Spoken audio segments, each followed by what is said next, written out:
जी हाँ दोस्तों, आशीष यादव की एक न्यू अपडेट आ गया दोस्तों। आप सब देख रहे हैं दोस्तों चकाचक न्यूज। दोस्तों आप सबको हम बता देते हैं दोस्तों कि चकाचक न्यूज को आप सब सब्सक्राइब, लाइक, शेयर करें। दोस्तों बात करते हैं दोस्तों सिंगर आशीष यादव की। दोस्तों तो सिंगर आशीष यादव के एक बहुत बड़ा गाना आ रहा है दोस्तों। तो आप सबको हम बता देते हैं दोस्तों, सबसे पहले स्टार्ट करते हैं गाने के दोस्तों। तो गाने का आशीष यादव के गाना आ रहा है दोस्तों, जो आप बनवास, जो बेवफाई गाना बनवास है दोस्तों, ये गाना के टाइटल है दोस्तों।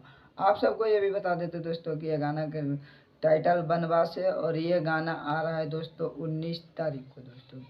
और बाकी दोस्तों आप सब कौन सा अपडेट आप सब खोजते हैं दोस्तों, आप सब कमेंट कीजिए, सब कुछ आप सबको मिलता रहेगा दोस्तों बराबर आप सबको। और बात करते हैं दोस्तों चैनल का दोस्तों, तो कौन सा चैनल पे ये गाना आ रहा है दोस्तों, तब हेज म्यूजिक पे ये गाना आ रहा है दोस्तों, जो काफ़ी बवाल गाना है दोस्तों और काफ़ी अच्छा गाना है दोस्तों।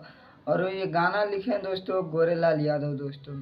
और ये गाना 19 तारीख को आ रहा है दोस्तों हेवी म्यूजिक पे दोस्तों, जो आप सब जाके यहाँ से सुन सकते हैं दोस्तों। और बाकी सिंगर आशीष यादव का आप सबके बारे में पता होगा दोस्तों कि सिंगर आशीष यादव दोस्तों बेवफाई गाना के किंग है और किंग ही कहाते हैं दोस्तों। तो बाकी बात आप सब कमेंट बॉक्स में बताइए दोस्तों, कैसा लगा वीडियो।